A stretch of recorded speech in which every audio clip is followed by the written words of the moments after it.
हौसला रखो प्रफुल्ल, हम थोड़ी देर में पहुंचने वाले हैं। डॉक्टर साहब कितना टाइम लगेगा और? जल्दी पहुंच जाएंगे। हौसला रखो प्रफुल्ल, मैं तुम्हें कुछ नहीं होने दूंगी Praful.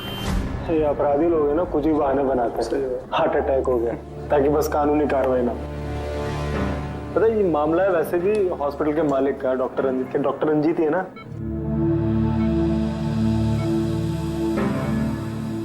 Don't worry Sushila ji, operation के बाद दोनों ब्लॉकेजेस निकल जाएंगे।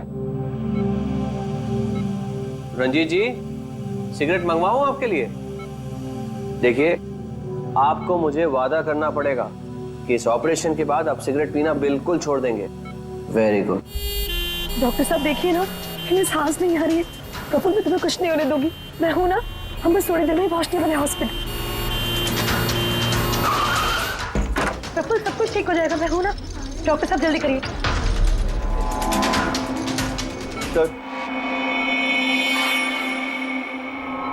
सर बाहर मीडिया वाले जाने को तैयार ही नहीं हो रहे। उनको लग रहा है ये सर्जरी, ये सब कुछ एक नाटक है। क्या? अच्छा तुम एक काम करो, पैथोलॉजी लैब असिस्टेंट संजीव से रंजीत जी की रिपोर्ट मंगवाओ। सर मैंने रिपोर्ट्स के लिए बोला हुआ है, बस वो आ ही रही है। देखिए आप लोग शांत हो जाइए।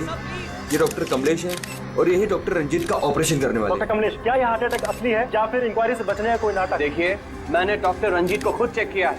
उनकी हालत बहुत ही नाजुक है। अगर उनका ऑपरेशन ऐन वक्त पे नहीं हुआ तो उनका बचना नामुमकिन। You understand that? लेकिन ऑर्गन ट्रांसप्लांट रैकेट में नाम आने के बाद ही ये हार्ट अटैक आया। तो ये कोई महज इत्तेफाक तो नहीं हो सकता। देखिए, हार्ट अटैक उस केस से पहले आया या उस केस के बाद में, ये मैं नहीं जानता। मैं बस इतना जानता हूँ कि यहाँ पे कोई नाटक, कोई ड्रामा नहीं चल रहा है। हम तो ये भी जानते हैं कि कई सालों से आप मिस्टर रंजीत के दोस्त भी हैं। आप लोग क्या कहने की कोशिश कर रहे हैं? हाँ, मिस्टर रंजीत और हम दोस्त हैं, करेक्ट। लेकिन मिस्टर रंजीत अगर किसी रैकेट में शामिल है या नहीं है तो उससे मेरा कोई लेना देना नहीं है। मैं बस इतना जानता हूँ कि यहाँ पर कोई नाटक नहीं चल रहा है, कोई ड्रामा नहीं चल रहा है। सर ये लीजिए। लाइए, ये देखिए, ये है उस बात का सबूत। ये है उनका लिपिड प्रोफाइल टेस्ट। देखिए, ये उनके कोलेस्ट्रॉल कप के बढ़ते लेवल्स, ये उनके ट्राइग्लिसराइड्स। देखिए, ये है उनके दिल का scan.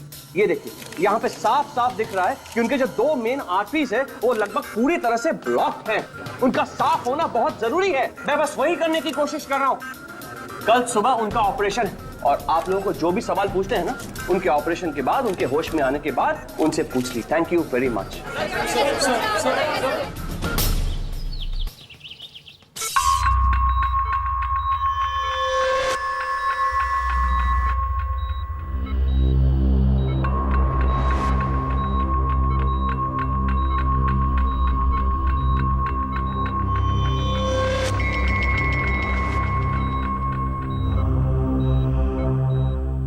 Well done team, operation successful हुआ।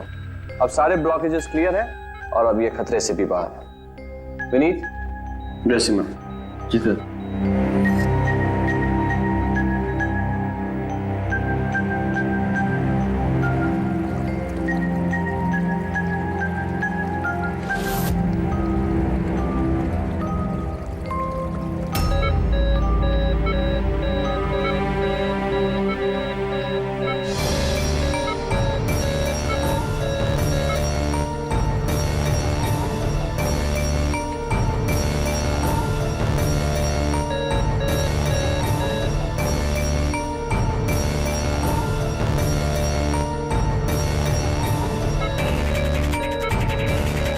सर इन्हें हार्ट अटैक आया है।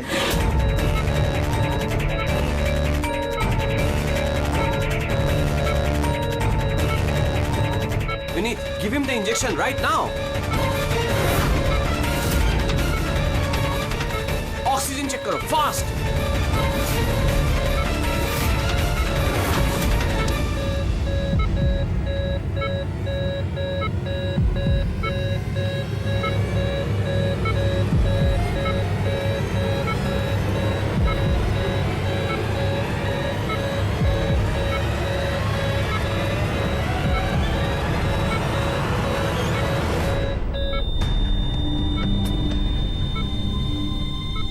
ये कैसे हो गया?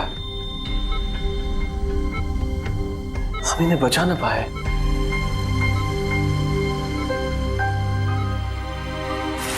मौत नहीं ऑफिसर, मर्डर हुआ है। मर्डर? जी। पर डॉक्टर रंजीत की मौत तो हार्ट अटैक से हुई है ना? हार्ट अटैक तो हुआ है लेकिन अपने आप नहीं हुआ है। क्या मतलब? आइए मैं आपको दिखाता हूँ, आइए। ये देखिए सर, ये है रंजीत के दिल का स्कैन जो उसकी सर्जरी के पहले किया गया था। ये दो आर्टरीज, ये पहली वाली लगभग 50% ब्लॉक्ड है जबकि दूसरी वाली 80% ब्लॉक्ड है।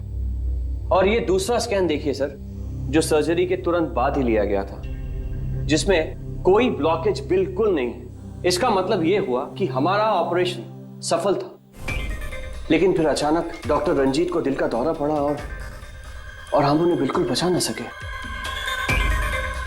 तो इसीलिए आप कह रहे हैं कि रंजीत को हार्ट अटैक नहीं बल्कि किसी ने मारा है? सर, मुझे पूरा यकीन है कि डॉक्टर रंजीत की हत्या ही हुई। अब चौंकाने वाली बात यह है कि यहां पे एक ब्लॉकेज है जो सर्जरी से पहले किए हुए स्कैन में था ही नहीं, और इसी की वजह से हार्टरी में 100% ब्लॉकेज हुआ, जिसकी वजह से फाइनली डॉक्टर रंजीत की मौत हो गई। हाँ मगर डॉक्टर साहब, कभी कभी सर्जरी के वक्त भी तो खून का थक्का आ जाता है, उसकी वजह से हार्ट अटैक आया होगा। होता है सर, लेकिन इतना बड़ा ब्लॉकेज यूं मिनटों में नहीं बनता, इसके लिए सालों लगते हैं सर। सुबह के 7 बजे जब हमने ये पहला स्कैन निकाला था तो इसमें कोई ब्लॉकेज बिल्कुल नहीं था सर। महज 15 से 20 मिनट के अंदर अंदर इतना बड़ा ब्लॉकेज कैसे बन सकता है सर, बताइए। डॉक्टर साहब, क्या कोई ऐसे किसी की आर्टरी ब्लॉक कर सकता है? किसी ने कैसे ऐसा किया होगा ये तो मुझे भी नहीं पता। वो हम पता लगा लेंगे डॉक्टर साहब, लेकिन आप सिर्फ इतना बताइए, किसने किया होगा, ये कौन कर सकता है, बताइए। मुझे नहीं लगता कि रंजीत जैसे भले आदमी के साथ ऐसा कोई कर सकता है। और सब जहां तक हमें मालूम है डॉक्टर रंजीत वही है ना जिनके ऊपर ऑर्गन ट्रांसप्लांट के मामले में गड़बड़ी करने का केस चल रहा है? हाँ चल रहा है, लेकिन उसके बारे में मुझे कोई जानकारी नहीं। चलो, thank you doctor. Abhijeet, body को फोरेंसिक लैब भेज दो और डॉक्टर साळुंखे को पूरी बात डिटेल में बता देना। Very interesting. I know. Boss, boss, doctor Kamlesh का शक एकदम सही था। रंजीत का खून ही हुआ है, उसकी आर्टरीज में ब्लॉकेज था नहीं, ब्लॉकेज करवाया गया। ब्लॉकेज करवाया गया मतलब? बहुत चौंकाने वाली बात है। क्या कुछ नई बात बताया आप? नई बात बताता हूं, आइए। ये देखो बॉस, ये इंसान का दिल है और ये है वो ब्लड वेसल्स, आर्टरीज, जिनकी वजह से दिल में खून आता जाता है। अब ये आर्टरीज 2 तरीके से ब्लॉक हो सकती है बॉस। या तो खून में कोलेस्ट्रॉल की मात्रा ज्यादा हो जाए और आर्टरीज में प्लाक जमा हो जाए। ये देखो इसका क्रॉस सेक्शन, ये प्लाक इकट्ठा हो गया, प्लाक इकट्ठा हो गया है और आर्टरीज ब्लॉक हो गई। दूसरी वजह, किसी भी कारण से खून का थक्का जम जाए और आर्टरीज को ब्लॉक कर देना। अब इसकी सर्जरी में ये जो 2 ब्लॉकेजेस थे, ये तो सर्जरी के दौरान क्लियर हुए थे, ठीक है, लेकिन फिर भी इसकी मौत हुई हार्ट अटैक की वजह से ही हुई। और वो है ये तीसरा आर्टरी का ब्लॉक, जिसकी वजह से हार्ट अटैक हुआ। और इस ब्लॉक की कोई और ही वजह है बॉस। ब्लॉक की वजह कुछ और है मतलब? इसकी वजह है पॉलीएक्रिलेट पॉलीमर। Polyacrylate polymer? ये कोई खतरनाक केमिकल है क्या? नहीं प्रेडी साहब, ये केमिकल तो ऑलमोस्ट हर घर में मौजूद होता है। मैं दिखाती हूँ आपको। ये डायपर देख रहे हैं? ये केमिकल हर डायपर और सैनिटरी नैपकिन के अंदर होता है और इसका काम है किसी भी लिक्विड या तरल पदार्थ को जेल में बदलना। ये है पॉलीएक्रिलेट पॉलीमर के क्रिस्टल्स। अब मैं इसको के ऊपर पानी डालती हूँ।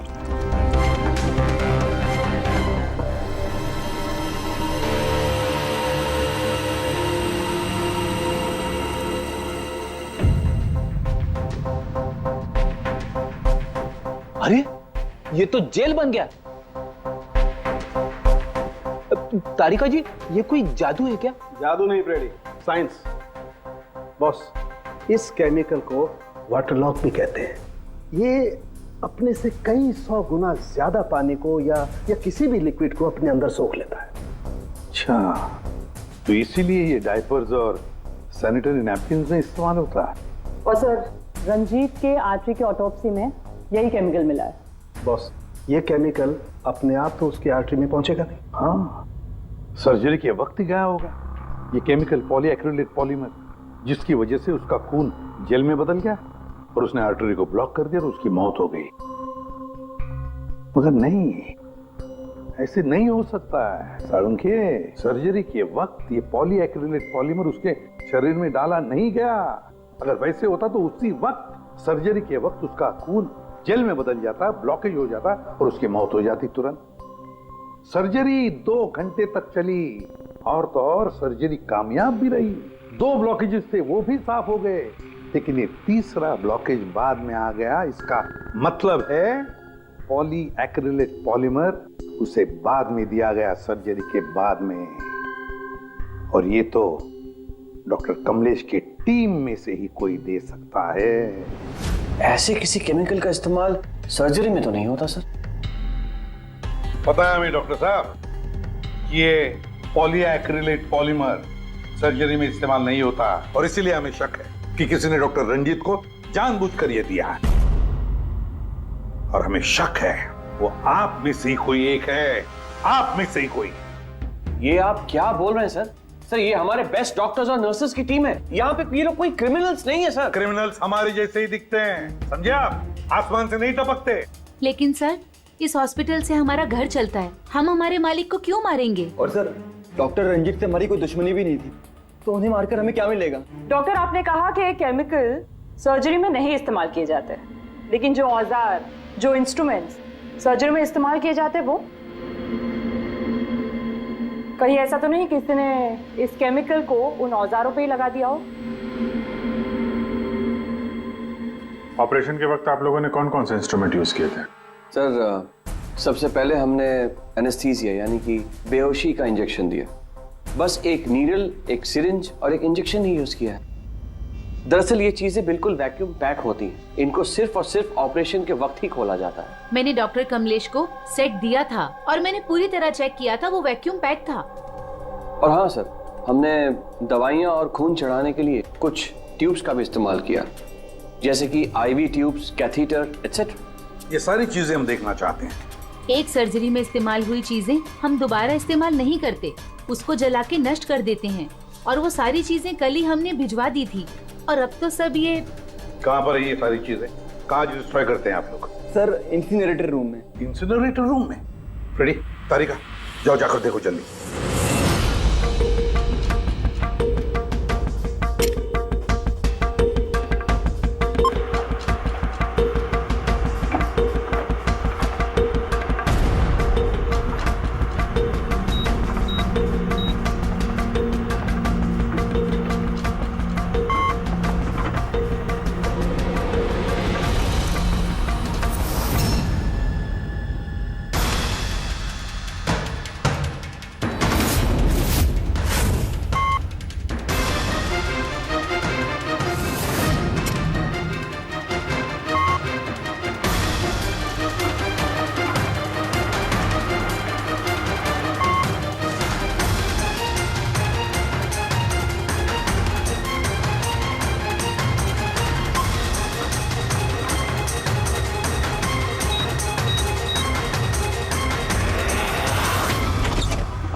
इसे जल्दी से बाहर निकालो, हम लोग सीढ़ी से।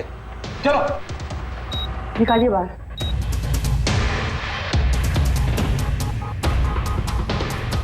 मैं इसे इमीडिएटली चेक करके आपको बताती हूँ। हाँ?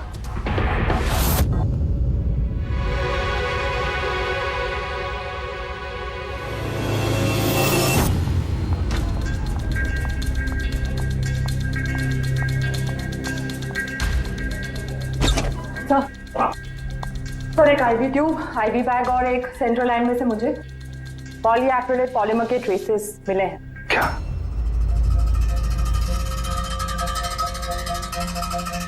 क्यों डॉक्टर साहब, किसने डॉक्टर रंजीत को आईवी ट्यूब और आईवी बैग लगाई थी? डॉक्टर नीतू ने।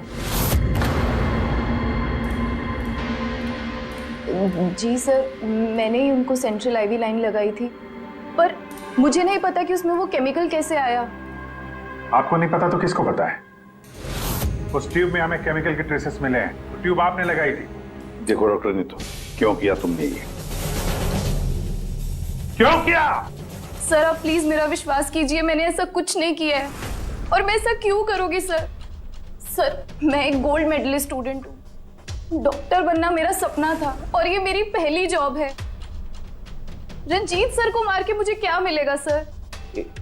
एसीपी सर, मैं आपसे हाथ जोड़कर विनती करता हूँ कि प्लीज आप हम में से किसी पे शक मत कीजिए। हम में से ऐसा कोई नहीं कर सकता। आप खुद ही सोचिए, अगर हम में से किसी ने भी ऐसा किया होता तो हम खुद आपको यहाँ क्यों बुलाते? बस वो केमिकल आईवी ट्यूब और आईवी बैग में से मिला है और वो डॉक्टर नीतू ने लगाया था। अगर डॉक्टर नीतू ने नहीं लगाया तो फिर और किसने लगाया? है कोई जवाब?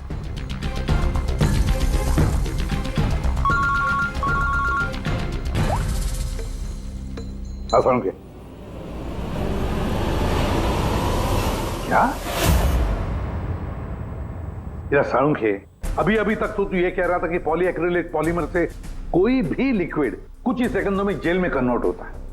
अब तू कह रहा है कि डॉक्टर रंजीत की सर्जरी से पहले उसे ये पॉलीमर दिया गया था। कैसे? ये कैसे हो सकता है? हाँ? बॉस, जब मैंने रंजीत की ऑटोप्सी को और बारीकी से चेक किया तो मुझे पॉलीएक्रिलेट पॉलीमर के अलावा एक और केमिकल भी मिला। और एक केमिकल मिला? कौन सा? जेलेटिन। जेलेटिन तो घुल गया है लेकिन उसके ट्रेसेस अभी भी बाकी हैं बॉस। यार तू कहना क्या चाहता है? मुझे आश्चर्य इस बात का है कि जेलेटिन आखिर उसके खून में गया तो गया कैसे? जेलेटिन ये कैप्सूल का खोल जेलेटिन का बना होता है जिसमें दवाई भरी जाती है और ये कैप्सूल शरीर में तब तक नहीं घुलता है जब तक वो अपनी जरूरी जगह पर नहीं पहुंच जाए, क्योंकि इस जेलेटिन को घुलने में थोड़ा वक्त लगता है। फिर ये जेलेटिन का कैप्सूल ये हमने पानी में डाला, अब इसे घुलने में थोड़ा वक्त लगेगा। तो मतलब साळुंखे, तेरे कहने का मतलब है कि जिसने भी ये किया है उसने पॉलीएक्रिलेट पॉलीमर रंजीत के शरीर में इस कैप्सूल के जरिए डाल दिया। नहीं बॉस, कैप्सूल के जरिए नहीं, बल्कि उसने ये पॉलीएक्रिलेट पॉलीमर के छोटे छोटे क्रिस्टल्स को जेलेटिन में कोट कर दिया।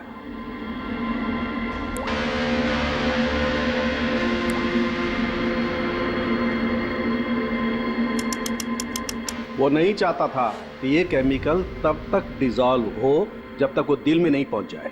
उसे सब कुछ पता था, जेलेटिन के घुलने का वक्त, केमिकल के दिल तक पहुंचने का वक्त, सब कुछ जानता था वो। इसीलिए उसने बहुत होशियारी के साथ ये प्लान बनाया और कामयाब भी हो गया। इसीलिए आपको लग रहा है कि ये काम ऑपरेशन थिएटर में नहीं हुआ है? हाँ सर, तो हमारे कैलकुलेशन के हिसाब से ये केमिकल सुबह 4 से 5 बजे के बीच रंजीत के आईवी ट्यूब या सेंट्रल लाइन में डाला गया था, जबकि ऑपरेशन हुआ 7 बजे। फिर पता लगाते हैं सुबह 4 और 5 बजे के बीच कौन गया था डॉक्टर रंजीत के रूम में। सर उस वक्त मैं घर पे था। और आपकी टीम? सर सुबह 6 बजे से पहले हम में से कोई हॉस्पिटल नहीं आया और सुबह 6:30 बजे मेरी टीम सर्जरी के लिए रंजीत के वार्ड में गई। वैसे रंजीत ऑर्गन ट्रांसप्लांट के रैकेट में फंसा था, तो जाहिर सी बात है कि उसके कुछ दुश्मन भी होंगे। तो ये सारा मामला इलीगल ऑर्गन ट्रांसप्लांट का ही है? हाँ? सर मुझे इसके बारे में तो ज्यादा जानकारी नहीं है, लेकिन लोगों ने कंप्लेन की है कि रंजीत ऑर्गन ट्रांसप्लांट की लिस्ट में धांधली किया करता था। सर कैसी लिस्ट? जब भी किसी मरीज को अपने शरीर का अंग बदलना होता, उसे जरूरत होती एक ऐसे डोनर की जिससे वो अंग लिया जा सके। कई बार ऐसे मरीज महीनों यहाँ तक कि सालों साल भी डोनर का इंतजार करते हैं। ऐसे मरीजों की एक लिस्ट होती है और जैसे ही डोनर मिल जाता है उस लिस्ट के हिसाब से पहले और बाद में उन्हें वो अंग दे दिया जाता है। लेकिन लोगों की ये कंप्लेन रही है कि डॉक्टर रंजीत जरूरतमंद मरीजों को वो अंग न देकर अमीर और पैसे वाले मरीजों को भारी कीमत पर वो अंग बेच दिया करते थे। लेकिन इससे पहले कि इस केस का कोई भी निष्कर्ष निकल था, किसी ने डॉक्टर रंजीत को ही मार दिया। हॉस्पिटल में कल सुबह 4 और 5 बजे के बीच जितने भी लोग मौजूद थे उन सब से पूछताछ करते हैं। ऑपरेशन के पहले पूरे वक्त में उनके साथ थी। सर भाभी जी को कहीं जाना पड़ता था तो मैं और धर्म वहीं पे होते थे। रात को कौन था वहां पे? सर 12 बजे तक तो हम लोग भी थे, उसके बाद हम लोग चले गए थे। तो मैम रात को आप थी वहां पे? जी 4 से 5 बजे के बीच भी? जी हाँ, 4 और 5 के बीच में वही थी। इससे आप साबित क्या करना चाहते? मैंने मेरे पति को मारा है, मैं पत्नी हूँ उनकी। ऐसे समय में मैं उनके पास नहीं रहती तो कहाँ रहती? देखिए मैम, 4 से 5 बजे के बीच मिस्टर रंजीत की आईवी में वो केमिकल डाला गया, और अगर उस वक्त आप थी वहां पर तो जाहिर सी बात है कि आप ही ने किया। ये क्या कह रहे हैं आप? देखिए मेरे पति जैसे भी थे, वो उन पे कोई भी इल्जाम था, वो एक अच्छे पति थे, मेरे सब कुछ थे, और उन्हें मारने के लिए मेरे पास कोई वजह नहीं थी। देखिए, अगर आपने नहीं किया है तो जिसने भी ये किया है या जो भी 4 से 5 बजे के बीच वहां पर आया था, आपने उसे देखा तो हो गई? मैंने घड़ी तो नहीं देखी थी, लेकिन लगभग उसी वक्त वार्ड में एक डॉक्टर आया था। मैं उनका चेहरा नहीं देख पाई क्योंकि चेहरे पर मास्क था। क्या हुआ डॉक्टर? सब ठीक है ना? इनका सीआरपी रिपोर्ट नॉर्मल है। डॉक्टर आप कुछ बोल क्यों नहीं रहे? कोई चिंता वाली बात तो नहीं है ना? डॉक्टर डॉक्टर ये 4 से 5 बजे के बीच मिस्टर रंजीत को जो आईवी बैग लगा हुआ था वो किसने लगाया था? सर मैंने रात को 12 बजे लगाया था, वो सुबह तक चल रहा था। सर, हो सकता है आईवी बैग्स बदल दिए गए हो। ये आईवी बैग्स आप लोग रखते कहाँ हैं और कौन कौन जा सकता है वहां पर? सर स्टोर रूम में रखते हैं और वहां पर सभी लोग आ जा सकते हैं। उस वक्त हॉस्पिटल में कितने लोग थे? सर बहुत सारे लोग थे, लेकिन रंजीत सर को जिस वार्ड में रखा गया था वो स्पेशल वार्ड था और वहां पर कोई आ नहीं सकता था। वो सिर्फ उसी मंजिल के लोग वहां पे जा सकते थे, जैसे कि पैथोलॉजी स्टाफ, नर्स, डॉक्टर्स और मरीज और उनके रिश्तेदार। और डॉक्टर तेज, आप ड्यूटी पर थे वहां? जी हाँ, लेकिन सर सुबह 4 और 5 बजे के बीच में मैं मिस्टर रंजीत के रूम में गया ही नहीं था सर। ना ही मैंने कोई सर्जरी वाला मास्क लगा रखा था। अगर आप मास्क पहनकर वहां नहीं गए थे तो फिर वो कौन है जो मास्क पहनकर डॉक्टर के भेस में वहां गया और रंजीत की हत्या की? सर, ये जैसे कह रही हैं कि हॉस्पिटल स्टाफ के अलावा मरीज और उनके साथ आए हुए लोग भी थे, कहीं उनमें से तो कोई एक नहीं? चलो देखते हैं। आइए डॉक्टर साहब।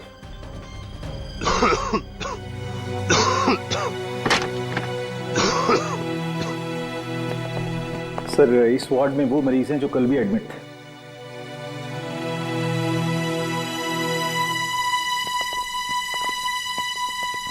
हम इनसे कुछ सवाल पूछ सकते हैं? पूछ सकते हैं सर, लेकिन इनमें से कोई भी ऐसा नहीं है जो खुद चलकर उस वार्ड तक जा सके। खुद नहीं जा सकता, लेकिन कोई तो होगा जिसने उस खूनी को देखा हो। सर इनमें से 2 मरीज ऐसे हैं जिनकी सर्जरी हुई है और बाकी सब इस हालत में नहीं है कि उठकर इस वार्ड से बाहर निकले।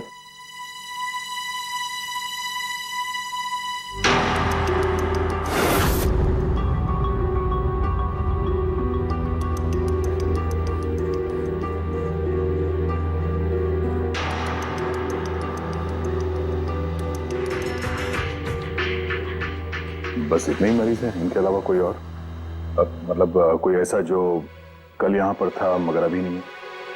हाँ सर, एक आदमी था जो मिस्टर रंजीत की सर्जरी से 1 रात पहले आया।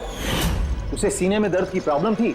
हम लोगों ने सारे टेस्ट किए, लेकिन सारी रिपोर्ट नॉर्मल आई सर। हौसला रखो प्रफुल्ल, सब कुछ ठीक हो जाएगा। मर गया डॉक्टर साहब अभी आते ही होंगे। बुलाओ डॉक्टर। हौसला रखो ना, हौसला रखो। डॉक्टर साहब देखिए ना कितना दर्द हो रहा है। डॉक्टर मैं चेक कर लेता हूँ। बहुत दर्द है डॉक्टर। देखिए ईसीजी, एंजियोग्राम सब नॉर्मल है।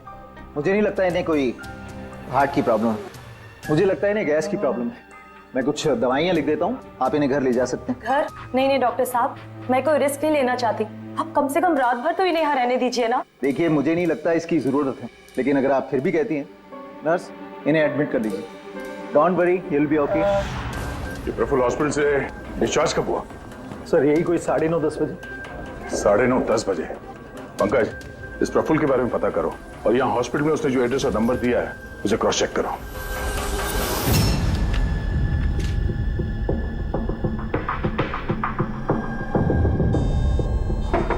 सर।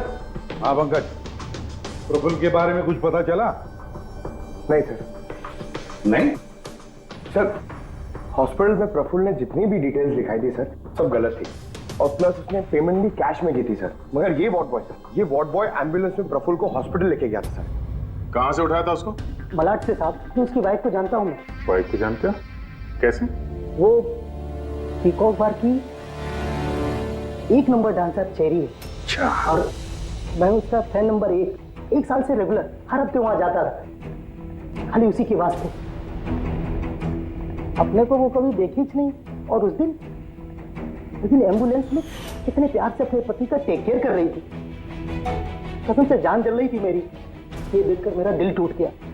तो रूपाली असल में पीकॉक बार की डांसर है सर, चेरी। रूपाली पीकॉक बार की डांसर रूपाली उस चेरी। इस चेरी से जाकर मिलो, अच्छी तरह से पूछताछ करो, यही हमें प्रफुल्ल के बारे में सब कुछ बता देगी।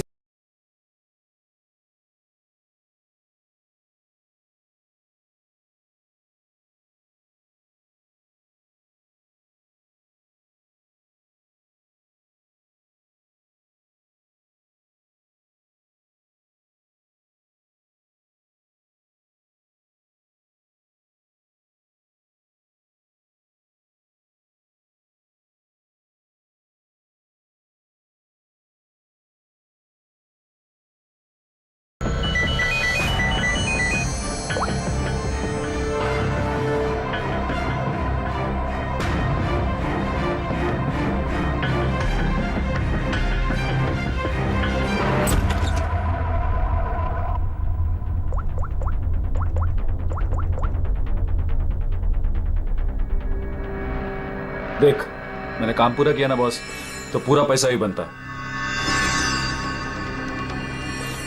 सुन सुन सुन सुन, तूने कहा उसको मार डाल, मैंने मार दिया। अभी कैसे किया, क्या किया, ये सब में घुसने का नहीं है।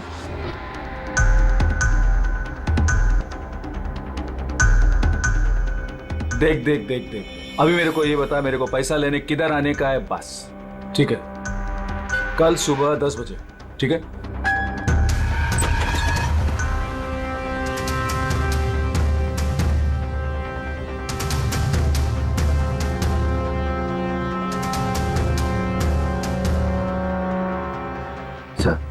इसने मान लिया कि खून इसी ने किया है सर। अपने बॉस से फोन पे बात कर रहा था कुछ पैसे की लेन देन के लिए, और कल सुबह उससे मिलने वाला है सर। अभी पकड़ लिया सर? नहीं, अभी नहीं। ये अपने बॉस से मिलेगा और हम लोग भी मिल लेंगे इसके बॉस से। पता तो चले असली खिलाड़ी कौन है।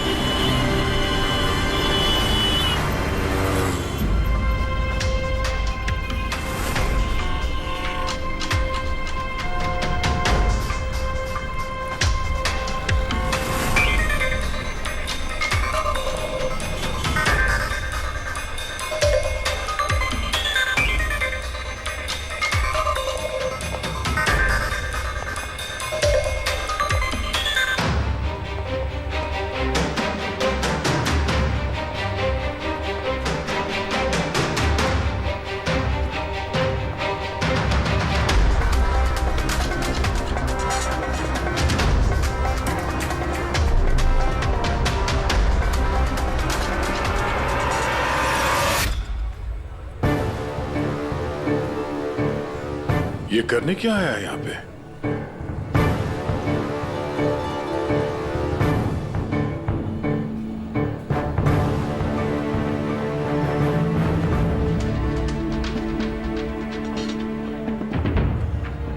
यहाँ क्या कर रहा था?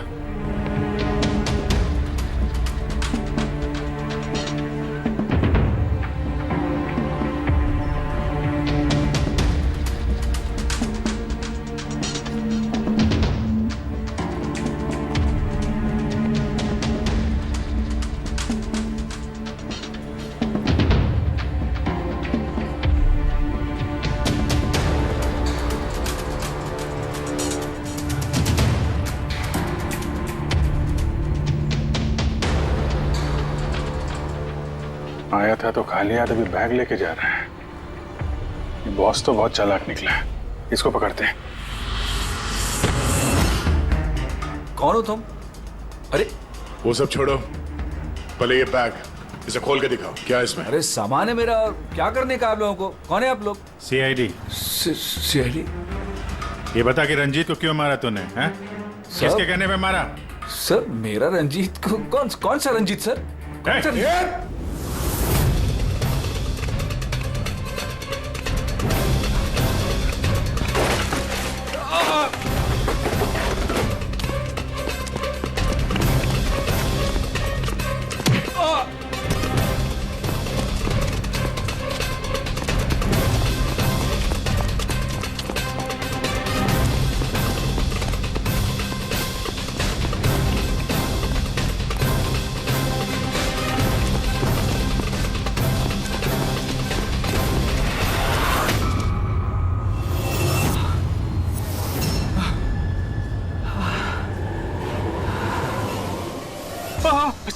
सर मैंने कुछ नहीं किया सर मैंने कुछ नहीं किया सर। नहीं, फोन पे तो अपना गुनाह कबूल कर चुके हो, अब जरा हमें भी बता दो। सर मैंने कोई गुनाह नहीं किया सर फोन पे सर झूठ बोला था सर, मैंने फोन पे सच बोल रहा हूँ सर। पहले झूठ बोल रहे थे कि अब झूठ बोल रहे हो? सर अभी मैं बिल्कुल सच बोल रहा हूँ आपके सामने सर मैंने कुछ नहीं किया सर, कुछ नहीं किया सर। तो वो झूठा हार्ट अटैक का बहाना करके हॉस्पिटल में भर्ती क्यों हुआ था? सर मैं उधर जमा जरूर हुआ था सर, उसको मारने के लिए जमा हुआ था सर, लेकिन सर वो मेरे मारने से पहले ही मर गया सर। मर गया? हमें अच्छी तरीके से पता है कि रंजीत के खून में वो जिलेटिन कोटेड केमिकल तुमने मिलाया था, पॉलीएक्रिलेट पॉलीमर। क्या साहब, क्या बोला साहब? कौन सर क्या बोल रहा हूँ सर इतनी बड़ा नाम अगर याद कर पाता सर तो मैं डॉक्टर नहीं बनाता सर मैं ना सर 8वीं फेल हूँ सर, 8वीं फेल सर ये किलोमीटर पॉली क्या बोल रहा साहब, मेरे को नहीं मालूम है सर मैं उधर था, मौका मिलते ही मैं उसका गला बिला दबा के चाकू भी के अंदर करके उसको, लेकिन सर मौका ही नहीं मिला सर मौका ही नहीं मिला। वो भर्ती हो गया सर उधर, किधर जो चीर फाड़ के वो सर ऑपरेशन होता है ना कमरे में सर, वो उधर भर्ती हो गया सर तो सुबह न्यूज आया सर, वो निकल लिया सर सच बोल रहा हूँ सर नहीं तो मेरी चेहरे से पूछ लो सर। अच्छा, तो फिर ये इतने सारे पैसे और वो फोन कॉल? सर मेरे को एक आदमी ने फोन करके कहा वो मेरे को पैसा देगा, आधा काम होने से पहले पैसा देगा और आधा काम होने के बाद सर लेकिन वो मेरे मारने से पहले ही सर खुद ही मर गया सर वो, तो मेरे को लगा सर काय को अपना नुकसान करूं मैं सर, मैंने पार्टी को झूठ बोला सर। झूठ? हाँ, हॉस्पिटल में 4 से 5 बजे के बीच रंजीत के कमरे में तुम ही गए थे ना डॉक्टर के भेस में? सर गया था सर पूरी रात लोगों का आना जाना चालू था सर उधर, सुबह 4-5 बजे सर थोड़ा शांति माहौल हुआ सर, तो मैं डॉक्टर का वो इधर लगाते सर मास्क और कोट बीट पहन के सर गया सर, मैं जैसे ही इसको मारने वाला था ना उधर आंटी चक गई सर। क्या बात है डॉक्टर? मेरे को असली का डॉक्टर समझे, मेरे से सवाल जवाब करने लगा, मैं डर गया सर, मैं क्या जवाब देता सर उसको, तो मैं वहां से भाग गया, सच बोल रहा हूँ सर मैं भाग गया वहां से। वो कॉन्ट्रैक्ट किसने दिया था तुझे? सर मेरे को उसका नाम पता नहीं मालूम है सर कोई क्या सर प्राइवेट नंबर कुछ सर ऐसा किसी से फोन करता है सर, वो पहले भी उसने यही ऐसे ही पैसा दिया था सर, और ये वाला भी सर ऐसे ही जो सर सच बोल रहा हूँ सर सच बोल रहा हूँ सर आप लोगों ने मुझे यहाँ पे क्यों बुलाया सर? प्रफुल्ल को जानते हो? प्रफुल्ल? कौन प्रफुल्ल? प्रफुल्ल? अरे हाँ, तुम तो उसे जानते नहीं, तुमने उसे कभी देखा भी नहीं, तुमने तो सिर्फ उसके साथ फोन पर ही बात की। आप लोग क्या करें, मुझे कुछ समझ में नहीं आ रहा है सर। कोई बात नहीं, हम याद दिलाते हैं।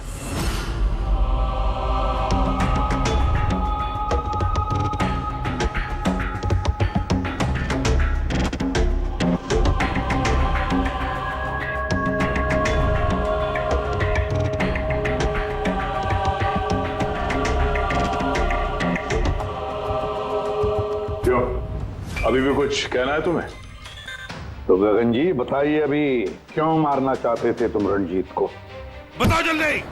सर रंजीत साहब के साथ उस किडनी रैकेट में मैं भी था। लेकिन सर धांधली मैंने नहीं की है सर, मैं तो सिर्फ रंजीत साहब को बड़ी बड़ी पार्टियां ला कर देता था, बाकी सब तो वही किया करते थे सर।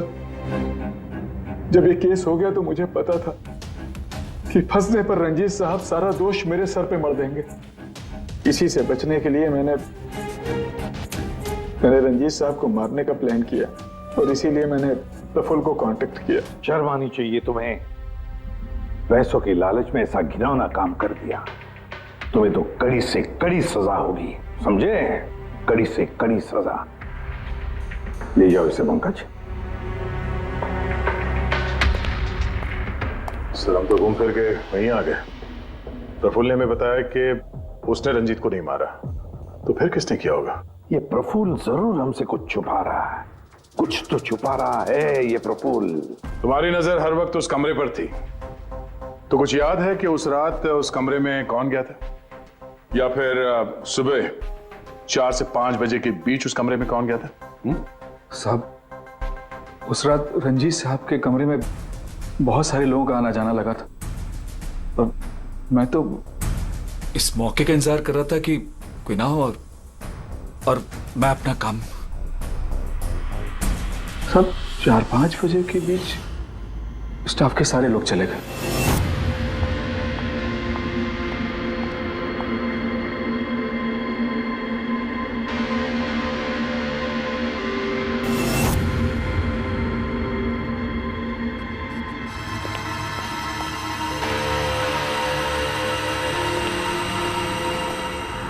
मतलब दया, अभिजीत,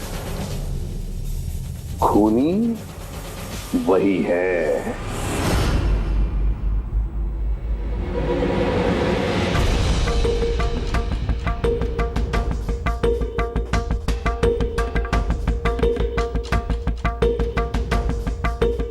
प्रफुल्ल,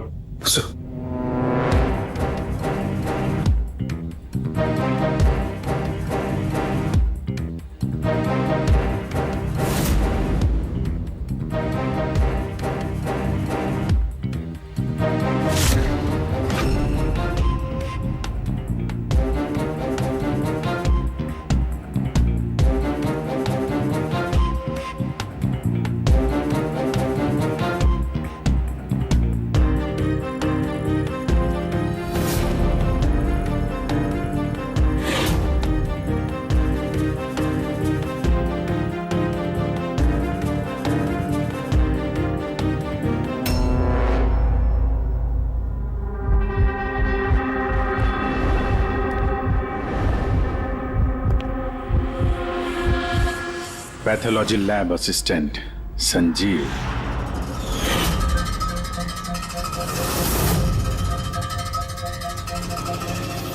हैं सर? चलो।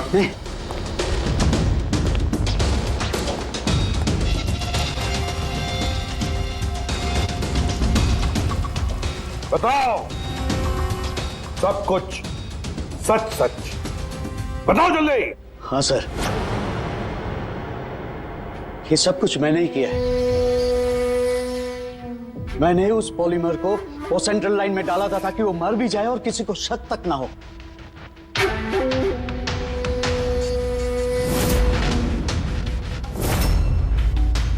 मैं तो चाहता था सर कि वो ऑपरेशन के दौरान ही मर जाए, लेकिन वो बाद में मरा है? तो क्यों मारा तुमने डॉक्टर रंजीत को? ऐसी क्या दुश्मनी थी तुम्हारी डॉक्टर रंजीत के साथ? उसने मेरी जिंदगी मुझसे छीन ली थी सर। उसने मेरी बेटी को मार डाला था सर। बेटी को मार डाला था। क्या बकवास कर रहे हो? रंजीत कभी किसी का खून नहीं कर सकते। ऐसा मुझे भी लगा था। मैंने 15 साल इस अस्पताल में ईमानदारी से सेवा की, और अचानक एक दिन मुझे पता चलता है कि मेरी बेटी का बॉडी ऑर्गन फेल हो गया है। उसकी जिंदगी के लिए नया बॉडी ऑर्गन का मिलना बहुत जरूरी था सर, और वो मिला भी। एक डोनर मिला सर, और कुछ ही दिनों में उससे नया बॉडी ऑर्गन डालने वाले थे। उसे नई जिंदगी मिलने वाली थी सर, नई जिंदगी। मैं खुशी से पागल था सर, खुशी से पागल हो गया था। सारी तैयारियां हो चुकी थी इसी अस्पताल में सर। ऑपरेशन भी होने वाला था, लेकिन मुझसे और इंतजार करने को कहा गया। वो नन्ही सी जानती कब तक इंतजार करती सर, वो तो चली गई, मुझे छोड़ के चली गई सर। फिर मैंने एक दिन ऑफिस में उसका केस पेपर देखा sir.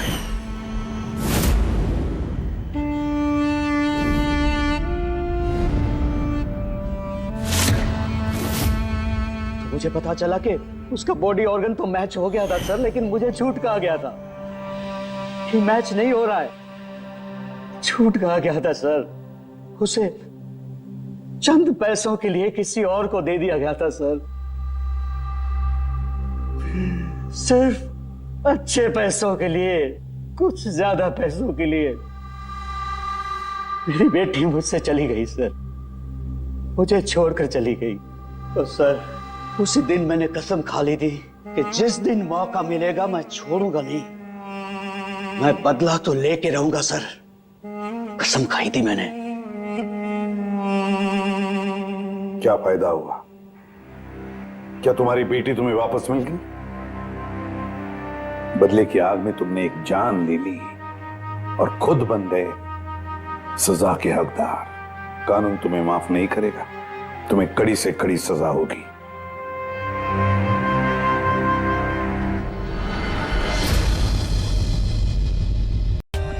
For more updates, subscribe to our channel, click the show links and enjoy watching the videos.